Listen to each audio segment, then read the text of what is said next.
안녕하세요. 저는 남편과 둘이 작은 주택에서 살고 있는 50대 주부입니다. 사실 저희 부부 이야기를 이렇게 꺼내놓기까지 참 많은 고민이 들었어요.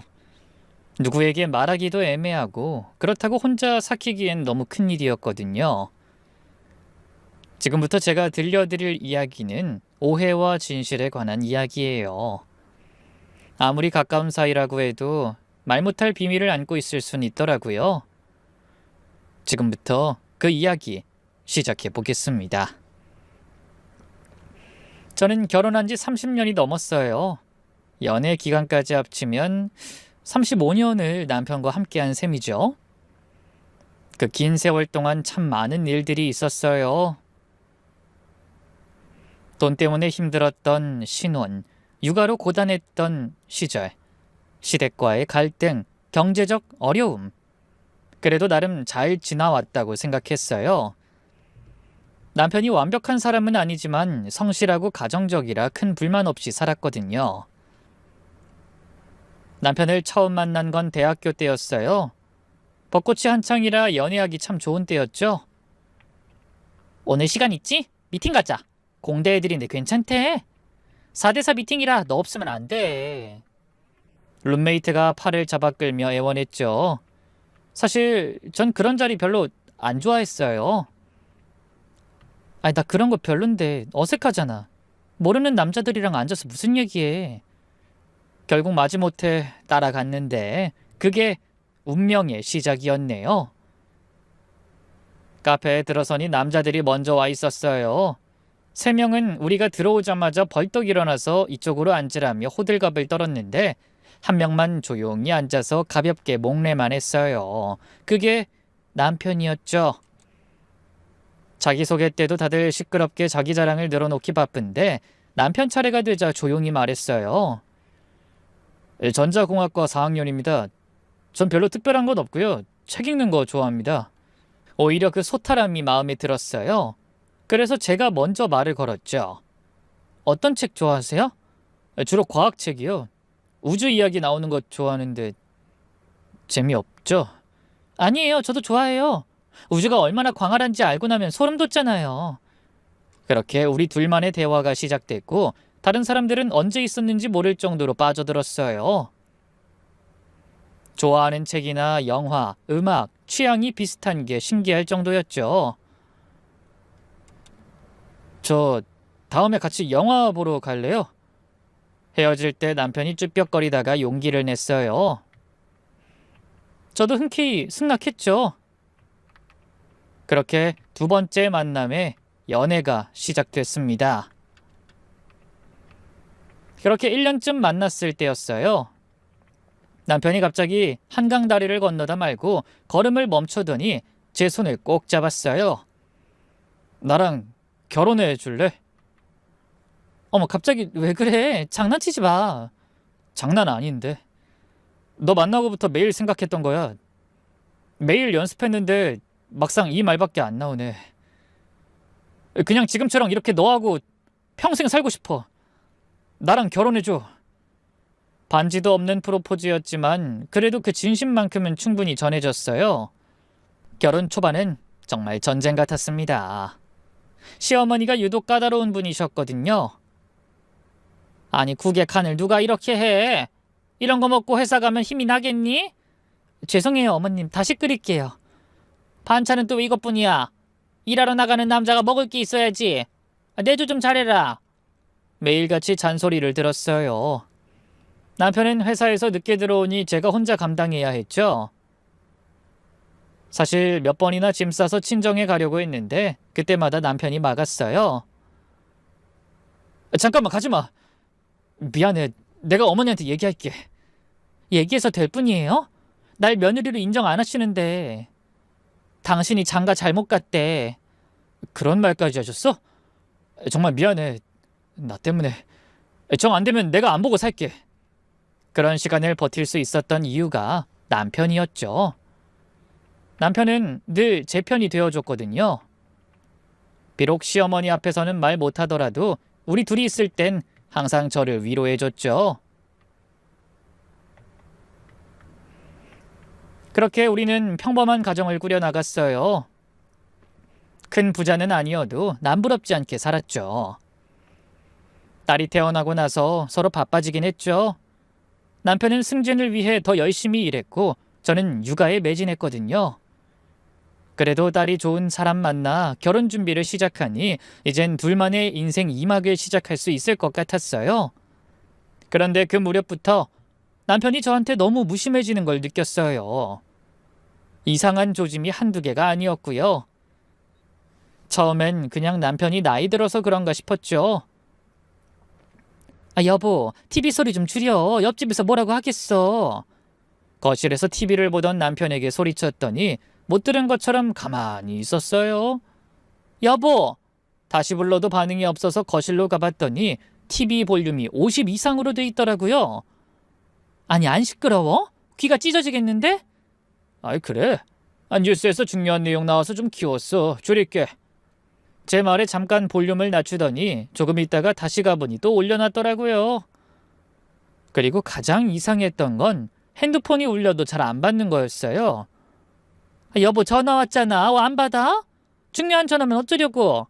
나중에 받아도 돼. 지영이잖아. 애한테 급한 일이라도 있으면 어쩌려고. 빨리 받아봐. 지금? 뭐 급한 일이면 당신한테도 하겠지. 나중에 내가 다시 전화하면 돼. 그런데 다시 거는 걸 본 적이 없어요. 딸이 나중에 전화해서 저한테 하소연했죠. 엄마, 아빠 요즘 왜 그래? 딸 전화 한 통 받는 게 힘들어? 예전엔 안 그랬잖아. 주말 외출도 늘었어요. 토요일마다 어김없이 약속이 있다면서 나갔죠. 또 어디 가요? 주말인데 집에 좀 있어. 회사에서 급한 프로젝트가 있어서 잠깐만 갔다 올게. 무슨 급한 프로젝트인데 사람을 토요일까지 나오라고 해. 무슨 회사가 그래요? 요즘 구조조정 분위기라 열심히 해야 돼. 미안해. 오후에는 꼭 들어올게. 그런데 말만 그렇게 하고 저녁 늦게 때로는 밤 9시가 넘어서 들어왔죠. 가장 이상했던 건 새벽마다 저 모르게 하는 행동이었어요. 하루는 새벽 3시쯤 물 마시러 거실에 나갔는데 불이 켜져 있더라고요. 남편이 뭔가 열심히 들여다보고 있는 게 보였죠. 여보, 이 시간에 뭐해? 제 목소리에 깜짝 놀란 남편이 황급히 무언가를 덮었어요. 잠이 안 와서 그냥 책 좀 보고 있었어. 무슨 책인데 그렇게 열심히 봐? 아니야, 그냥 그 회사 자료 좀 검토하고 있었어. 내일 아침에 제출해야 해서. 새벽 3시에 회사 자료를 본다고? 무슨 일이 그렇게 많아? 언제 자려고? 금방 들어갈게. 먼저 자. 그때부터 의심이 시작됐어요. 남편이 뭔가 숨기고 있다는 확신이 들었죠. 그쯤부터 우리 사이도 본격적으로 틀어지기 시작했어요. 대화할 때마다 싸움이 됐죠. 남편이 제 말을 정말 안 들어줬거든요.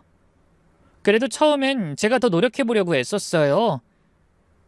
여보, 오늘 마트에서 당신 좋아하는 갈비 할인하길래 샀어. 저녁에 구워 먹을까? 그런데 남편은 또 핸드폰만 보고 있었어요. 제 말엔 아무 반응도 대답도 없었어요. 여보? 여보! 저녁에 갈비 구워 먹자고. 내 말 들었어? 알았어. 그냥 먹으면 되지 왜 소리를 지르고 그래? 먹어. 건성으로 대답하는 모습에 서운했지만 그래도 꾹 참았어요. 소리 지른 게 아니라... 2번이나 말했는데 당신 또 못 들었어? 미안, 잠깐 다른 생각하느라. 무슨 생각을 그렇게 하는데? 이제 나하고는 말하는 것도 싫어? 그런 거야? 남편은 한숨만 쉬고 대답조차 안 했어요. 결국 일주일 뒤에 큰 싸움이 났어요. 제가 거실에서 TV를 보고 있는데 남편이 와서 구석 의자에 앉는 거예요. 항상 소파에 남편이 앉는 자리가 있었거든요. 왜 불편하게 거기 앉아? 여기 앉아. 제 왼쪽에 있던 넓은 소파를 가리켰죠. 난 여기가 더 편해. 이상하네. 예전엔 항상 여기 앉았잖아. 여기가 당신 지정석 아니야? 그랬나? 별거 아닌 걸로 뭘 그래. 괜한 걸로 트집 잡지 마. 트집이라고? 요즘 당신 정말 이상해. 날 피하는 것 같고 대화도 안 하려고 하고. 또 시작이네. 나 정말 피곤해. 그만하자. 피곤해? 이제 무슨 말만 해도 피곤하대. 부부가 대화도 못해? 우리가 남이야? 그날 밤 정말 최악의 순간이 왔어요. 오랜 시간을 함께 산 남편이 이렇게 변할 줄 꿈에도 몰랐거든요. 결국 제가 폭발해서 이 말을 터뜨리고야 말았죠. 당신 솔직히 말해봐. 다른 여자 생겼어? 그래서 나한테 이러는 거지? 아니 무슨 소리야? 내가 그럴 사람으로 보여? 이제 하다 별 생각을 다 하네. 그게 아니면 뭔데? 왜 날 이렇게 무시하고 외면해? 내가 말해도 못 들은 척, 뭐를 물어봐도 딴청. 도대체 뭐가 문제야? 그뿐인 줄 알아? 매일 늦게 들어오고 주말마다 나가고 나랑은 대화도 안 하려고 하고. 당신 완전 다른 사람 같아. 아니야, 바람핀 거 절대 아니야. 나도 어떻게 해야 할지 모르겠어. 남편이 입을 꾹 닫았죠. 미안하다는 말 한마디도 못하는 모습에 더 화가 났죠. 뭘 모르겠어? 그냥 예전처럼 하면 되는데? 전처럼 대화하고 같이 웃고 밥 먹고 내가 큰 거 바라는 것도 아니잖아. 그냥 늘 살던 대로 그렇게만 하면 돼. 예전처럼은 안 돼. 왜? 도대체 왜 안 되는데? 뭐 내가 너무 늙어서? 나랑 사는 게 지겨워서? 아이 그런 거 아니야. 그냥 생각하고 싶은 대로 해. 그럼 답은 하나밖에 없지. 딴 여자가 좋으면 그 여자한테 가. 이혼하고 싶은 건 확실하게 말하라고. 이렇게 비겁하게 굴지 말고. 나도 더는 이렇게 살기 싫어. 남편의 눈에 눈물이 고였어요. 뭔가 하고 싶은 말이 있는 것 같았지만 결국 아무 말도 하지 않고 방으로 들어가 버렸죠. 저는 거실에 혼자 남아 밤새 울었어요. 남편이 바람 피운다는 확신이 들었고 이렇게 우리 결혼 생활이 끝났다는 생각에 너무 서러웠어요. 운명의 날은 바로 그 주 주말이었어요. 남편하고 한바탕해서 그런지 눈을 뜬 순간부터 머리가 지끈거렸죠.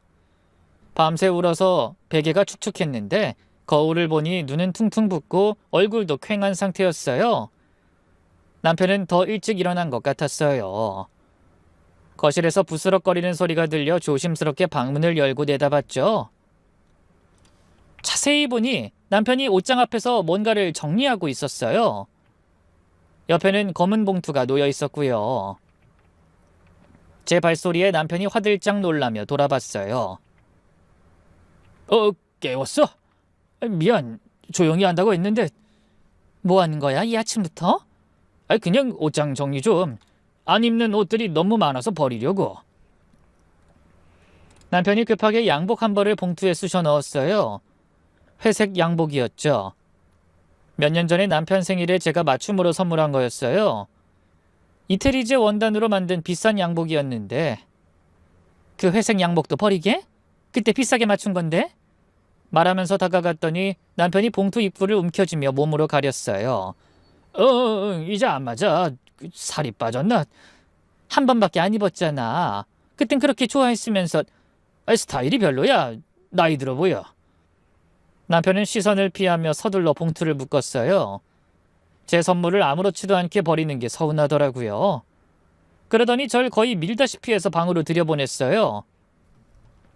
당신은 좀 더 쉬어. 이건 내 옷이니까 내가 알아서 정리할게. 전 방문을 닫고 귀를 대고 들었어요. 남편이 한숨을 쉬는 소리, 비닐이 바스락거리는 소리, 그리고 현관문을 여는 소리. 그 모든 것들이 이젠 단서처럼 느껴졌죠. 현관에서 신발 신는 소리가 나자 급하게 나가서 물었어요. 또 나가? 주말인데? 오늘도 일 있어? 그 헌옷 수거하며 이거 넣고 약속이 있어서. 토요일 아침부터 무슨 약속? 그냥 예전에 알던 사람 만날 일이 있어. 이 근처에 왔대. 금방 만나고 올게. 남편이 봉투를 들고 황급히 나갔어요. 뭔가 이상했어요. 아니, 이상하다는 걸 넘어서 확실히 뭔가를 숨기고 있었어요. 창문으로 내다봤더니 남편이 아파트 입구 쪽 헌옷 수거함으로 가는 게 보였죠. 그런데 남편이 수거함 앞에서 잠시 망설이더니 봉투를 그냥 옆에 내려놓곤 차를 타고 가버렸어요. 수거함 투입구에 넣지도 않고요. 가슴이 철렁했어요. 왜 저기 두고 간 거지? 혹시 내가 뭘 볼까봐 그러는 건가? 호기심인지 의심인지 모를 감정이 절 지배했어요. 참고 기다렸지만 견딜 수 없었죠. 그래서 슬리퍼를 신고 아파트 입구로 내려갔어요. 검은 봉투가 헌옷수거함 옆에 덩그러니 놓여 있었어요. 아주 잠깐 고민했죠. 뭐 있겠어? 그냥 안 입는 옷 정리해서 버린 건데. 아휴, 가자. 하지만 그 말과는 달리 이미 제 손은 봉투를 들어 올리고 있었어요.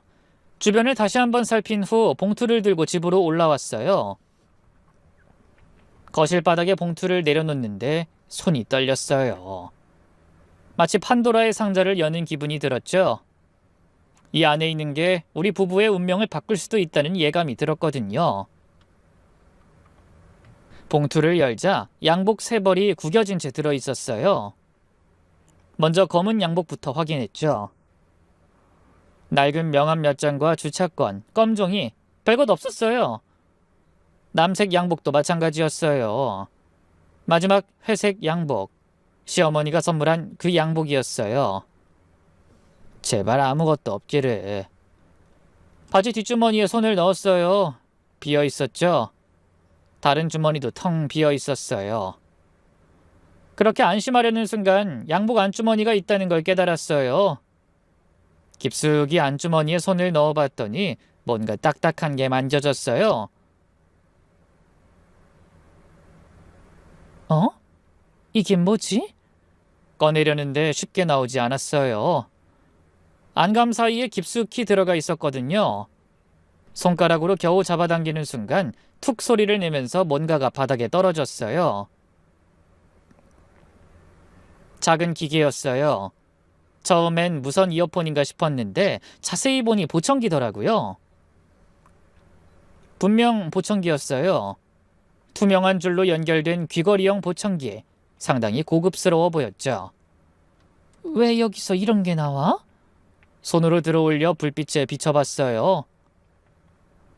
본체 옆면에 작은 글씨들이 새겨져 있었는데 덴마크제였고 잘 모르는 제가 보기에도 상당히 비싼 제품인 것 같더라고요. 주머니를 다시 뒤졌어요. 작게 접힌 종이가 나왔죠. 펼쳐봤더니 영수증이었어요. 800만 원? 눈을 비비고 다시 봤어요. 영수증 상단에 보청기 센터가 있었고 구매자 이름은 분명 남편 이름이었어요. 머릿속이 하얘졌죠. 남편이 800만 원짜리 보청기를 샀다니요. 만약 시어머니에게 줄 거였다면 저한테도 말했을 거예요. 부부인데 그런 중요한 걸 숨길 리 없잖아요. 순간 섬뜩한 생각이 스쳤어요. 다른 사람한테 남편이 사준 거구나. 800만 원이 적은 돈이 아니잖아요. 우리 한 달 생활비보다 더 많은 돈을 보청기 사는 데 썼다는 사실에 가슴이 미친 듯이 뛰었어요. 다리에 힘이 빠졌죠. 여자야. 여자밖에 없어. 청각장애가 있는 젊은 여자. 왜 그런 확신이 들었는진 모르겠어요. 하지만 모든 상황이 그렇게 연결되는 것 같았죠. 이런 나쁜 인간. 그래서 날 그렇게 무시하고. 분노가 치밀어 올랐어요. 그래서 나한텐 차갑게 대했구나. 그 여자한테 빠져 있어서 내 말을 무시했던 거구나. 그리고 주머니를 한 번 더 뒤졌더니 명함이 한 장 나왔죠. 청각재활센터 김수진 언어재활사. 눈앞이 빨갛게 변했어요. 배신감, 분노, 절망감이 한꺼번에 밀려왔죠. 말을 가르치는 언어재활사면 아마 예쁘고 젊고 친절하겠죠. 환자들에게 다정하게 대하는 모습을 보고 남편이 빠졌을 수도 있겠다는 생각이 들었어요. 딸도 낳고 키우고 시부모 모시고 온갖 고생을 다 같이 했는데 이제 와서 젊은 여자한테 빠져서 날 버리려고 한 거구나. 차라리 바람을 피우지. 800만 원짜리 보청기를 사주면서까지. 눈물이 났어요. 슬픔 눈물이 아니라 분한 눈물이었죠. 휴대폰을 들었다가 내려놨어요. 당장 전화해서 따지고 싶었지만 아직은 때가 아니었어요. 확실한 증거를 더 모아야겠다는 생각이 들었거든요. 그 여자를 만나는 남편의 모습을 제가 직접 봐야겠다 싶었어요. 보청기를 만지작거렸어요. 차갑고 작은 플라스틱 덩어리. 이 작은 물건이 우리 30년 결혼 생활을 끝장낼 증거물이 될 줄이야. 사진도 찍어뒀어요. 보청기와 영수증, 명함 모두 선명하게 찍어서 저장했죠. 나중에 이혼 소송할 때 증거로 쓸 수도 있으니까요. 이혼. 그 단어가 현실로 다가왔어요. 전 양복을 다시 봉투에 넣었어요. 보청기와 영수증까지 모든 걸 원래 있던 주머니에 그대로 뒀죠. 남편이 눈치채면 안 되니까요. 그때 현관문이 열리는 소리가 들렸어요. 남편이 벌써 돌아온 거였죠. 아까 버린 게 왜... 심장이 쿵 떨어지는 기분이었지만 최대한 침착하게 대답했어요. 헌우 수거함이 가득 차 있더라고. 월요일에 버리려고. 그냥 둬, 내가 버릴게. 남편이 뭔가 더 말하려다가 입을 다물었어요. 불안한 표정이 역력했죠. 그래, 너도 불안하겠지. 증거를 없애야 하는데 못 없앴으니까. 그날 종일 남편을 관찰했어요. 평소처럼 행동하려 했지만 자꾸 봉투 쪽을 힐끔거렸죠. 밤에는 거실에 나와서 봉투 근처를 서성거리기도 했고요. 저는 그날 밤 잠 한숨도 못 자고 마음 정리를 시작했어요. 여자와 만나는 게 사실이라면 깨끗이 끝내겠다고요. 다음날 새벽에 눈이 떠졌어요. 보청기가 계속 머릿속에 맴돌았죠. 남편은 아직 자고 있었죠. 그때부터 조용히 씻고 미행할 준비를 시작했어요. 검은색 운동복, 검은 모자까지 최대한 눈에 띄지 않을 수 있도록 준비했죠. 얼마 안 가서 남편도 일어났어요. 일찍 일어났네? 오늘 회사에 일찍 가야 할 일이 좀 있어서. 평소보다 1시간이나 일찍 나가는 게 수상했어요. 남편이 서둘러 씻고 옷을 입더군요. 면도도 깔끔하게 하고요. 여자 만나러 가는 길이라 더 단정히 하는 것 같았죠. 속이 부글부글 끓었지만 티내지 않았어요. 남편이 현관문을 나서자마자 저도 서둘러 집을 나섰어요. 일부러 계단으로 내려갔죠. 주차장에서 남편 차가 출발하는 걸 봤어요. 미리 예약돼 있던 택시에 몸을 실었죠. 아저씨, 저 검은색 소나타 따라가 주세요. 네? 무슨... 사정이 있어요. 절대 놓치면 안 돼요. 부탁드립니다. 기사님이 이상한 눈으로 봤지만 간절한 제 부탁에 따라가 주셨어요. 예상대로 남편 차는 회사 반대 방향으로 갔어요. 강북을 벗어나 30분쯤 지났더니 병원이 나오더라고요. 명함이 있던 바로 그곳이었어요. 저도 모르게 택시 안에서 주먹을 꽉 쥐었어요. 병원 주차장에 들어서는 남편 차를 보며 다짐했어요. 오늘로 다 끝낸다. 30년 결혼 생활 오늘로 끝이야. 택시에서 내려 병원 로비로 들어갔어요. 남편은 이미 엘리베이터를 타고 올라간 후였죠. 안내판을 보니 재활의학과는 별관 3층이었어요. 심장이 미친 듯이 뛰었어요. 다리가 후들거려서 계단 손잡이를 잡아야 했죠. 침착하자. 일단 확인부터 하는 거야. 3층에 도착하니 긴 복도 끝에 청각재활센터라는 간판이 보였어요.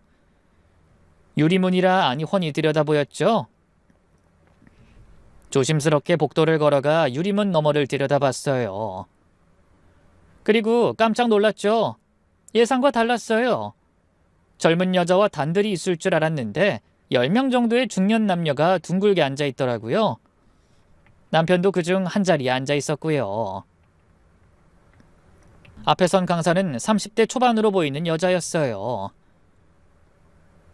단정한 차림에 긴 머리를 묶고 있었죠.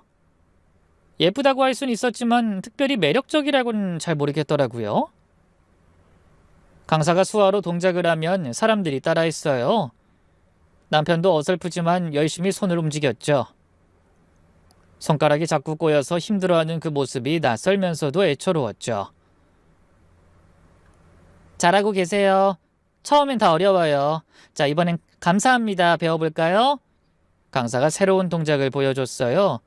손을 턱에 대고 앞으로 내미는 동작이었죠. 감사합니다. 이 표현은 정말 자주 쓰이니까 꼭 외우세요.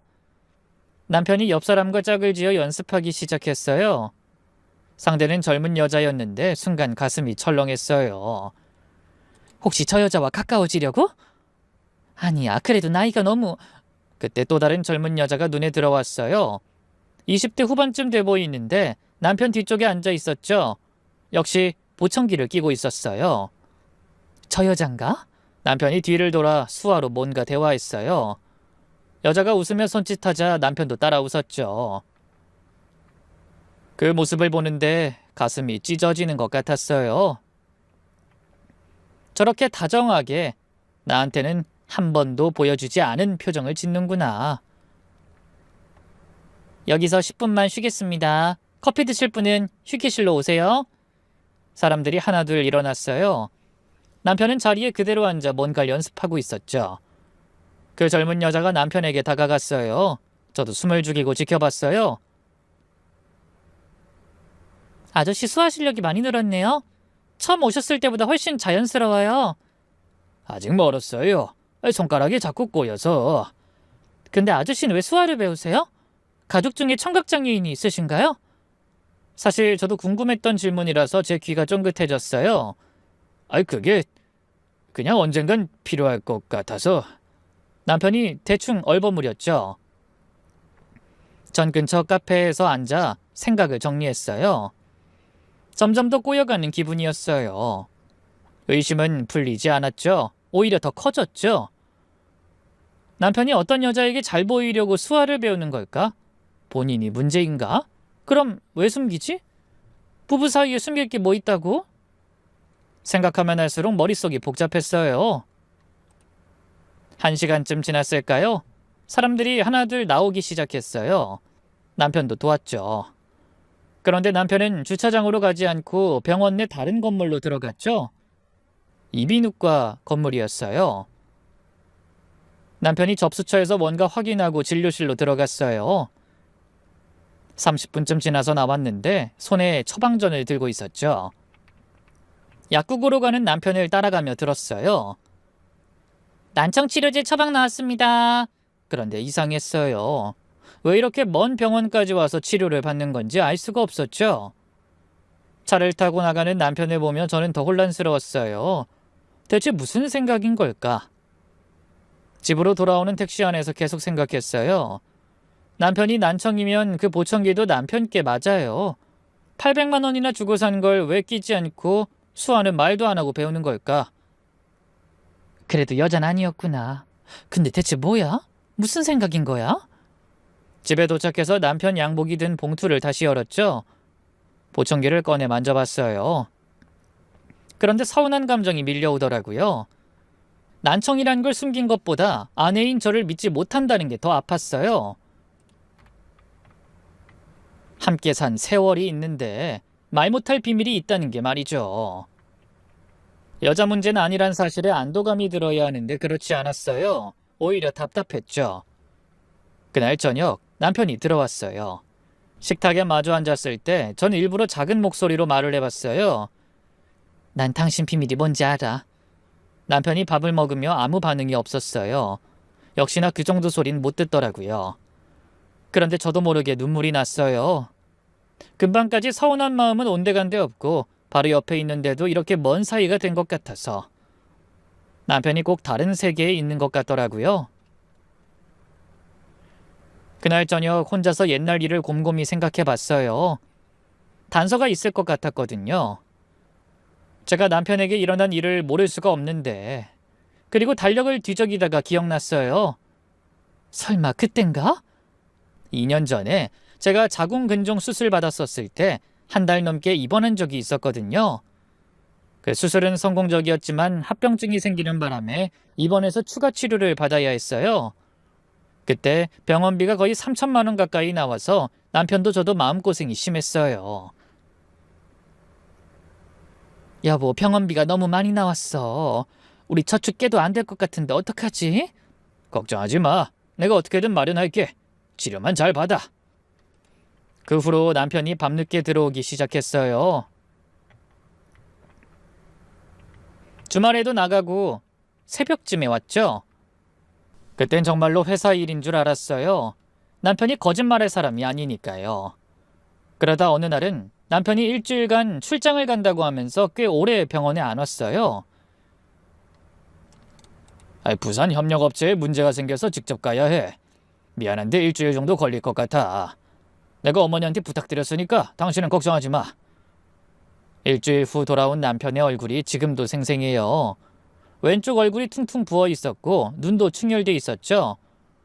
고생을 너무 많이 한 표정이어서 안쓰러웠어요. 어머, 당신 얼굴이 왜 이래? 어제 회식에서 술을 좀 많이 마셨나 봐. 괜찮아. 정말 괜찮아? 꼭 아픈 사람처럼 퉁퉁 부었어. 괜찮아. 피곤해서 그런 거야. 좀 쉬면 금방 나아져.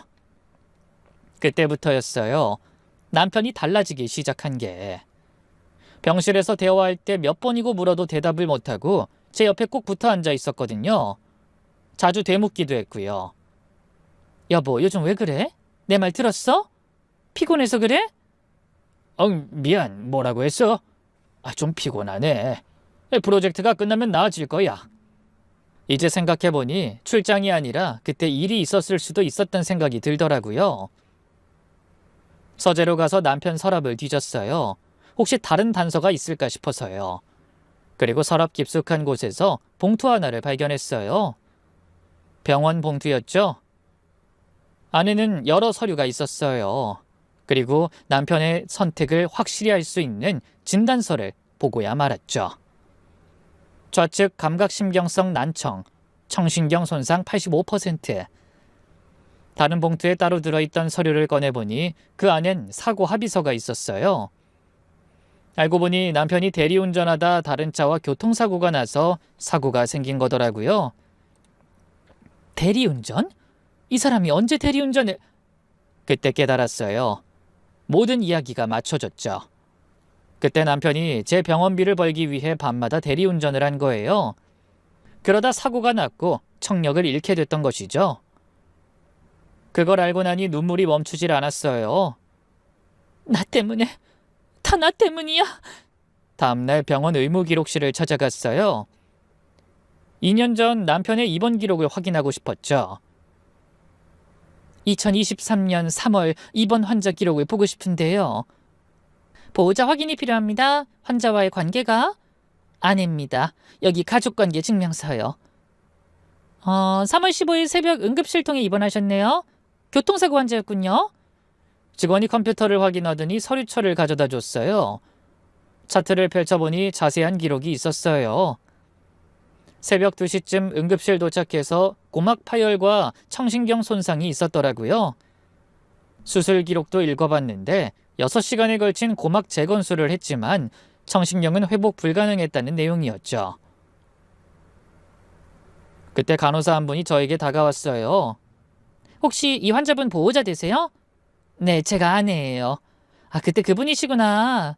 기억나요. 정말 안타까웠어요. 아내분도 지금 입원한 상태라 놀랄 수 있다면서 절대 알면 안 된다고, 연락하지 말라고 혼자 있다가 가셨거든요. 제가 태어날 때도 가족분께 알리라고 했는데 아내분 마음이 여려서 이 일 알면 너무 힘들어할 거라고 말씀 안 하고 싶다고 그랬어요. 더 들을 수가 없었어요. 복도로 나와서 한참을 울었죠. 그리고 비용 수납 기록을 보니 남편이 카드 한도를 모두 써서 겨우 결제했더군요. 힘들다고 내색도 못하고 혼자 견뎠으니 얼마나 힘들었을까. 가슴이 무너져 내렸어요. 전 그런 줄도 모르고 여자 생겼다고 의심했으니 더 미안함이 컸죠. 미안해, 여보. 그래도 말을 하지, 이 바보 같은 사람. 그리고 집으로 돌아오면서 어떻게 이 말을 꺼낼지 고민이 깊어졌어요. 남편은 지금도 제가 모르길 바라는 게 아닐까 싶었거든요. 그렇다고 계속 이 무거운 짐을 혼자 지게 할 수는 없을 것 같았어요. 그날 밤 남편이 잠든 후 우리 집을 다시 둘러봤어요. 이젠 모든 게 다르게 보였죠. 거실 소파 배치도 작년에 남편이 갑자기 바꾸자고 그랬었거든요. 여보, 이 소파를 이쪽으로 옮기면 어떨까? 왜? 지금 위치도 좋은데. TV 볼 때 눈부심이 있어서 이쪽이 나을 것 같아. 그땐 그냥 넘어갔는데 사실 오른쪽 귀로 TV 소리를 더 잘 듣기 위해서였어요. 최근에는 냉장고 앞에 작은 화이트보드를 설치한 것도 기억났어요. 장보기 목록 쓰려고 샀어. 이렇게 보니까 편하지? 당신도 여기 있어. 진짜 이유는 제가 말로 하는 것보다 글로 쓰면 확실히 전달되기 때문이었겠죠. 남편도 제가 말하는 걸 놓치지 않으려고 애를 썼다는 게 하나하나 다 느껴졌어요. 침대로 돌아가 잠든 남편의 얼굴을 봤어요. 많이 수척해진 얼굴, 깊어진 주름.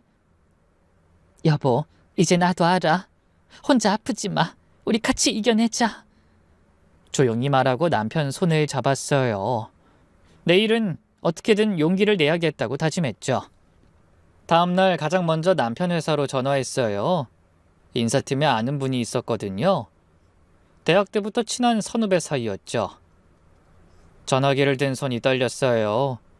남편의 비밀을 남에게 말한다는 게 배신 같기도 했지만 이대로 뒀다간 남편이 무너질 것 같았거든요. 여보세요? 김 과장님? 저 창호 씨 아내예요. 형수님 오랜만이에요. 무슨 일이세요? 목소리를 가다듬었어요. 최대한 자연스럽게 물어야 했죠. 다름이 아니라 우리 남편 요즘 회사에서 어때요? 전화기 너머로 김 과장의 숨소리가 들렸어요. 한숨인지 망설임인지 모를 그 짧은 침묵이 제 심장을 조였어요. 왜 그러시는데요? 혹시 집에 무슨 일이 있으세요? 그냥 요즘 남편이 좀 이상해서요. 회사에 무슨 문제라도 있나 싶어서. 김 과장이 깊은 한숨을 쉬었어요. 그 한숨 소리에 제 가슴이 철렁 내려앉았죠. 형수님, 사실 제가 이런 말씀 드려도 되는지 모르겠는데. 말씀해 주세요. 제발요. 제가 알아야 돼요. 목소리에 간절함이 묻어났나 봐요. 김 과장이 조심스럽게 입을 열었죠. 요즘 장호 형 실수가 잦아요. 회의 때 엉뚱한 대답도 하고 중요한 지시사항도 놓치고, 어젠 거래처 미팅에서 말을 못 알아들어서 분위기가 엄청 어색했어요. 다들 이상하게 생각하고 있죠. 손에서 전화기가 미끄러질 뻔했어요. 남편이 회사에서 그렇게 힘들어하고 있었구나. 그래서요. 조기 퇴직 대상자 명단에 올라가 있어요. 다음 주에 최종 결정될 것 같은데. 뭐라고요? 정년까지 몇 년 남았잖아요. 그동안 회사에 얼마나 헌신했는데. 제 목소리가 떨렸어요. 김 과장도 난감해하는 게 느껴졌죠. 저도 안타깝죠. 근데 위에서는 실적만 보니까 최근 3개월 평가가 최하위거든요. 전화를 끊고 한참을 멍하니 앉아 있었어요. 눈물이 났지만 울 시간도 없었죠. 남편을 구해야 했어요. 남편이 나를 위해 그랬듯이 이번엔 내가 남편을 위해 싸워야 할 때였죠. 바로 옷장을 열었어요. 결혼식 때 입었던 검은색 정장을 꺼냈죠. 오랜만에 입으니 좀 꽉 끼었지만 이게 제일 점잖아 보였어요. 그리고 화장도 했어요. 너무 진하지도 너무 연하지도 않게. 오늘은 무릎을 꿇을 각오로 가는 거니까요. 남편 회사 앞에 도착했을 때 다리가 후들거렸어요. 몇 년 만에 오는 남편 회사였죠. 로비에서 방문증을 받고 엘리베이터를 탔어요. 12층 인사팀. 문을 열고 들어가자 직원들이 저를 쳐다봤어요. 얼마 뒤 팀장실로 안내받았어요. 40대 후반의 팀장이 의외로 따뜻하게 맞아주더라고요. 어떻게 오셨어요? 저 남편 얘기 때문에 드릴 말씀이 있어서요. 제가 준비해간 서류를 꺼냈어요. 병원에서 어렵게 복사해온 남편의 진단서, 청력검사 결과, 그리고 제가 준비한 청각장애 직원을 위한 근무 환경 개선 제안서까지 함께였죠. 남편이 2년 전 사고로 청력을 잃었어요. 왼쪽 귀가 85% 손상됐습니다. 팀장의 눈이 커졌어요. 서류를 받아들고 한 장씩 넘겨봤죠. 아니, 이런 일이? 근데 회사에 알리지 않으셨죠? 이런 일로 불이익을 받을까봐 숨긴 것 같아요. 남편이 얼마나 이 회사를 사랑하는지 아시잖아요. 주말이고 저녁이고 싫은 내색 한 번 안 하고 일한 사람이에요. 목소리가 떨렸어요. 눈물이 날 것 같아서 손톱으로 손바닥을 꾹 눌렀죠. 그래서 최근에 실수가 많으셨구나. 회의실에서 왼쪽에 앉으면 잘 못 듣겠네요. 네, 맞아요. 그래서 제가 이런 제안서를 만들어 왔어요. 보시면 회의실 자리 배치만 바꿔도 많이 나아질 거예요. 오른쪽 끝자리에 앉게 해주시고 중요한 사항은 메일로도 한 번 더 전달해 주시면. 팀장이 제안서를 꼼꼼히 읽었어요. 고개를 끄덕이며 메모도 했죠. 정말 많이 준비하셨네요. 이런 구체적인 방안까지 준비해 오시다니. 일주일 동안 잠도 안 자고 만들었어요. 청각장애인 협회도 찾아가고 다른 회사 사례도 조사하고요. 팀장님, 꼭 부탁드려요. 남편이 정년까지 일할 수 있게 해주세요. 자기가 다친 것 때문에 모든 게 잘못됐다고 생각하지 않도록요. 그때 제 다리가 풀렸어요. 정말로 무릎을 꿇으려는 순간 팀장이 급히 일으켜 세웠죠. 아니요, 그러지 마세요. 이건 제가 사장님께 직접 보고 드릴게요. 정말요? 꼭 부탁드리겠습니다. 이런 사정이 있었다면 당연히 배려해야죠. 2년 동안 혼자 버티신 게 대단하네요. 팀장실을 나왔지만 안심이 안 됐어요. 혹시 그냥 보내려고 하는 말일 수도 있잖아요. 복도를 걷다가 사장실이 보였어요. 비서가 막았지만 포기할 수 없었죠. 사장님께 꼭 드릴 말씀이 있어요. 5분만, 아니 3분만 주세요. 비서가 난감해하며 사장님께 연락했어요. 다행히 허락이 떨어졌죠. 사장실은 넓고 깔끔했어요. 60대 초반의 사장님이 온화한 미소로 맞아줬죠. 아이고, 여기까지 찾아오시고 무슨 일이신가요? 제가 다시 서류를 꺼냈어요. 이번엔 더 준비한 게 있었죠. 남편이 그동안 회사를 위해 했던 일들, 받았던 상대, 동료들의 평가까지 모두 정리해왔어요. 이어서 앞서 말했던 내용을 다시 한번 차근차근 설명했어요. 말하면서 눈물이 날 것 같았지만 참았죠.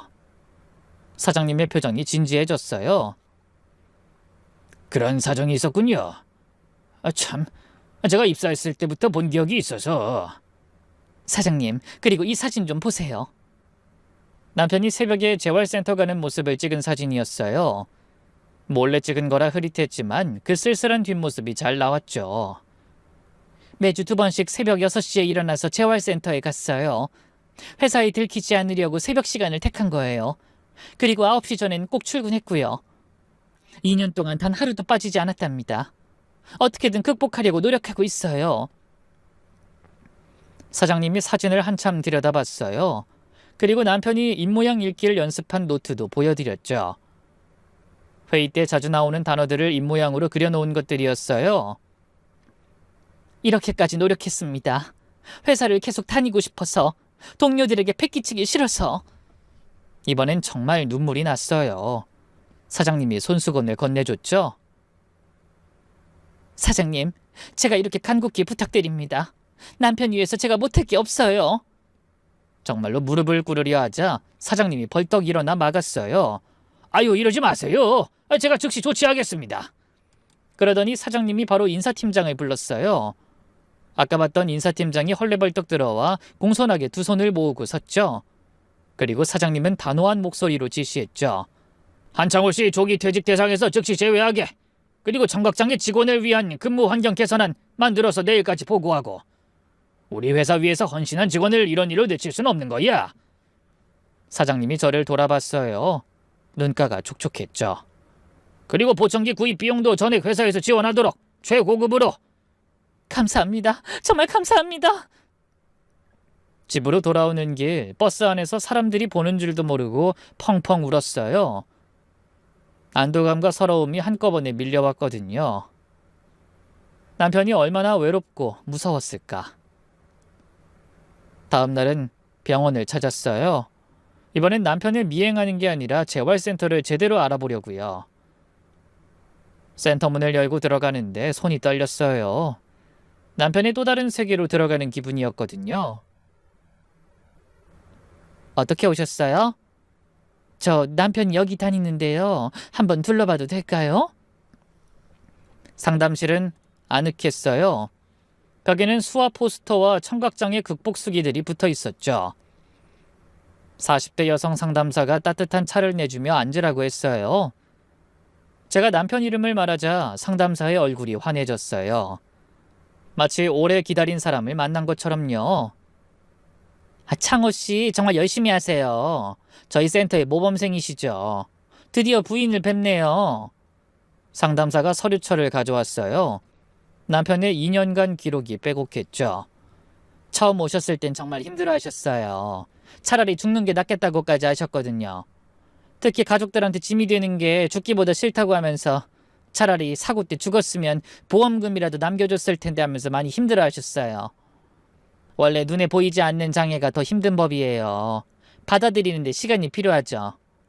가슴이 미어졌어요. 남편이 그런 생각까지 했다니. 전 그날로 결심했어요. 저도 남편을 자연스럽게 받아들일 수 있도록 준비해야겠다고요. 남편이 저를 위해 2년 동안 준비했듯이 이제는 내가 남편을 위해 준비할 차례였어요. 동네 문화센터에 수화교실이 있다는 걸 알고 있었거든요. 저 수화 초급반 등록하려고 하는데요. 네, 마침 다음 주에 새로 시작해요. 근데 가족 중에 청각장애인이 계신가요? 네, 남편이요. 말하면서도 가슴이 아팠어요. 청각장애인이라는 단어가 아직 낯설었거든요. 수업 첫날, 10명 정도의 사람들이 모였어요. 대부분 저처럼 중년 여성들이었죠. 안녕하세요. 먼저 사랑해부터 배워볼까요? 강사가 시범을 보였어요. 검지와 중지, 새끼손가락을 펴는 동작. 생각보다 어려웠어요. 손가락이 마음대로 안 움직였거든요. 손이 왜 이렇게 안 움직이죠? 옆자리 아주머니가 당황한 절 보더니 웃으며 말했어요. 다들 그래요. 저도 처음엔 손이 말을 안 듣는 것 같았는데 지금은 자연스러워요. 혹시 가족 중에 청각장애인이 있어요? 아들이요. 군대에서 사고로. 처음엔 하늘이 무너지는 줄 알았는데 이젠 수화로 대화하니까 오히려 더 깊은 얘기를 나누게 되더라고요. 말보다 더 힘이 있어요. 그 말이 위로가 됐어요. 우리도 그럴 수 있을 거라는 희망이 생겼죠. 집에 와서도 거울 앞에서 자주 연습했어요. 화장실 거울, 현관 거울, 옷장 거울, 곳곳에 거울을 두고 수시로 연습하곤 했죠. 사랑해, 미안해, 고마워, 괜찮아. 남편에게 가장 하고 싶은 말들을 수화로 연습했어요.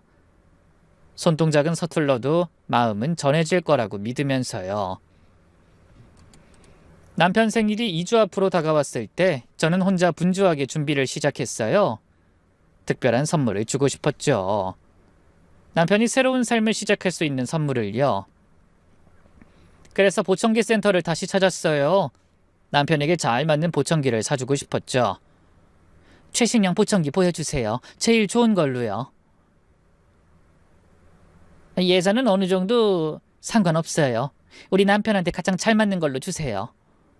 직원이 작은 케이스를 열어 보여줬어요. 너무 작아서 놀랐죠. 이게 보청기예요? 이렇게 작아요? 네, 최신 나노 기술이 적용됐어요. 귀 속 깊이 들어가서 밖에선 전혀 안 보여요. 그리고 인공지능이 탑재돼서 주변 소음을 자동으로 걸러내고요.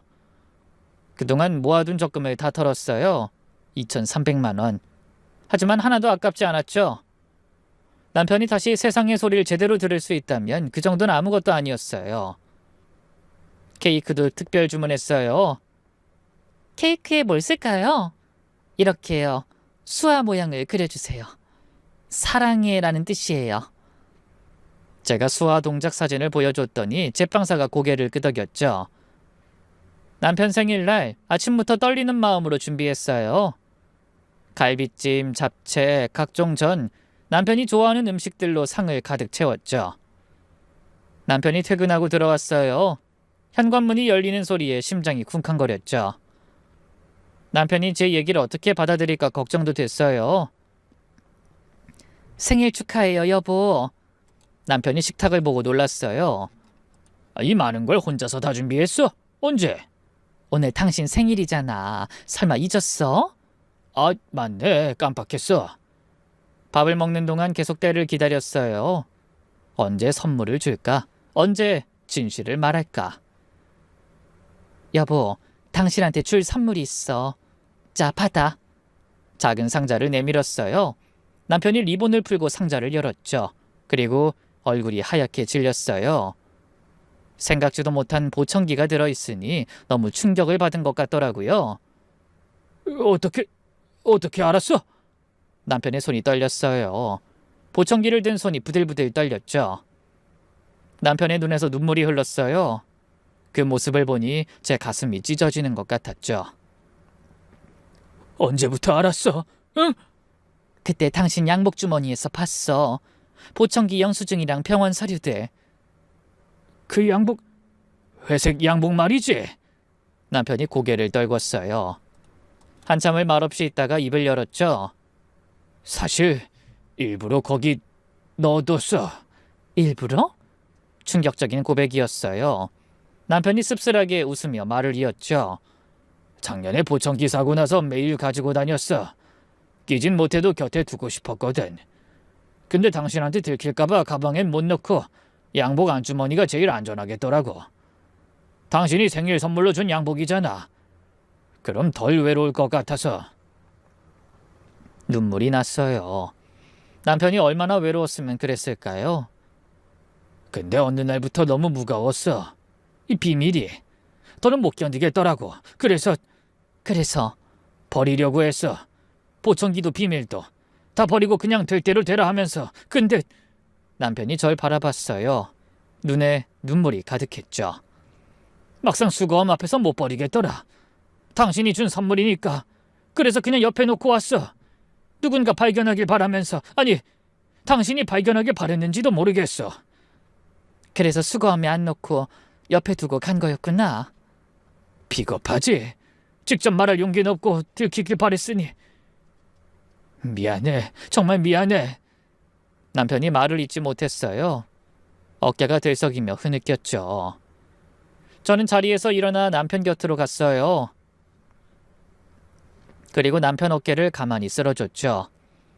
그 말은 내가 해야지. 나 때문에 대리운전까지 한 거잖아.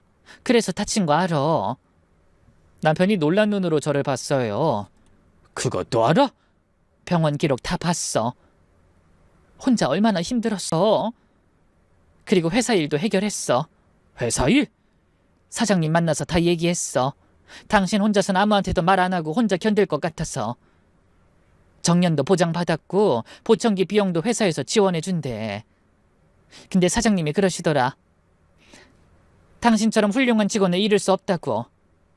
그러니까 이제 당신도 자연스럽게 받아들였으면 좋겠어. 나도 옆에서 많이 도울게. 남편이 믿을 수 없다는 표정을 지었어요. 그리고 제가 한 발 물러서서 수화를 했어요. 서툴지만 정성껏 배운 수화였죠. 남편의 언어라고 생각하면서 익힌 것들이었으니까요. 사랑해. 남편의 눈이 휘둥그레졌어요. 당신 수화 언제 배웠어? 앞으로도 계속 배울 거야. 우리 부부잖아. 언제든 대화할 수 있어야지. 안 그래? 남편이 저를 다시 꽉 안았어요. 제 어깨에 얼굴을 묻고 아이처럼 울었죠. 고마워. 정말 고마워. 어떻게 이런 걸.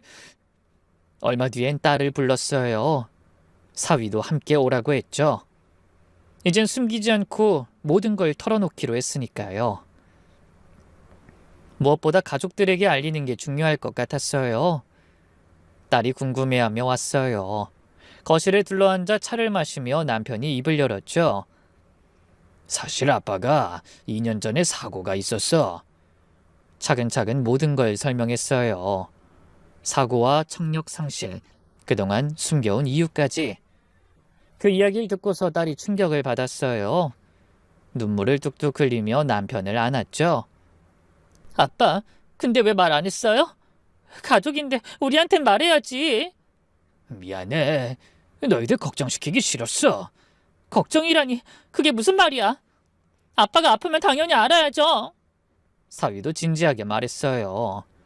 아버님, 앞으로는 절대 혼자 짊어지지 마세요. 저희도 가족이잖아요. 그날 우린 결심했어요. 온 가족이 수화를 배우기로요. 우리 다 같이 수화 배워요. 아빠랑 대화하려면 필요하잖아요. 그래서 우리 가족은 매주 주말마다 함께 외식하고 모여서 수화를 배웠어요.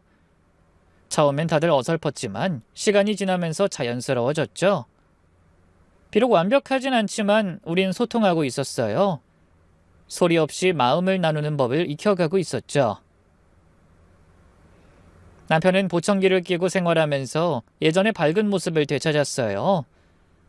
회사에서도 완전히 적응했대요. 동료들이 칭찬했다고 하면서 기뻐하더라고요. 나 회사에서 청각장애 인식 개선 캠페인을 하는데 내가 홍보대사래. 정말? 잘 됐다. 사장님이 장애가 있어도 충분히 일할 수 있다는 걸 보여줬다고 고맙다고 하더라고. 남편이 자랑스러웠어요. 이젠 다른 사람들에게 희망을 주고 있었으니까요. 어느 날 밤 남편에게 의심했었던 것을 먼저 고백했어요. 미안해. 난 당신이 다른 여자 만나는 줄 알았어. 보청기도 다른 여자 건 줄 알고. 뭐? 남편이 크게 웃었어요. 내가 바람을 피워? 당신을 옆에 두고? 그땐 정말 그런 줄 알았다니까. 양복에서 보청기랑 여자 명함이 딱 나오니까. 우리는 한참을 웃었어요. 지금은 웃을 수 있는 얘기가 됐지만 그땐 정말 심각했죠. 남편이 제 손을 잡았어요. 주름이 늘었지만 여전히 따뜻한 손이었죠. 고마워 여보. 포기하지 않아줘서. 날 꺼내줘서. 아마 당신 아니었으면 난 지금도 혼자 숨어 있었을 거야. 요즘 우리 가족에게 수아는 자연스러워졌어요. 가끔 남편이 보청기를 빼고 싶어 할 때가 있어요. 하루 종일 끼고 있으면 피곤하다면서요. 그럴 땐 우리 가족 모두 수아로 대화해요. 우리 가족의 또 다른 언어가 된 거죠. 말하지 않고 소리내지 않아도 마음이 통할 수 있다는 게 참 신기해요. 그리고 사랑이 완벽한 사람을 찾는 게 아니라 불안정한 사람과 함께 완전해지는 거란 그 말을 이제야 깨달았어요. 물론 앞으로도 어려움이 있겠죠. 남편의 청력이 갈수록 더 나빠질 수도 있고 다른 문제가 생길 수도 있어요. 하지만 이젠 두렵지 않아요. 우리에겐 서로가 있으니까요. 혹시 여러분도 배우자에게 숨기는 비밀이 있거나 저처럼 배우자가 이상하게 행동한다 느낄 때 저처럼 의심하기보단 용기 내어 대화해 보세요. 그 진실이 더 큰 사랑으로 이어질 수도 있답니다. 부디 제가 찾은 행복한 일상처럼 여러분들도 그렇게 지내셨으면 좋겠어요. 긴 이야기 들어주셔서 감사합니다.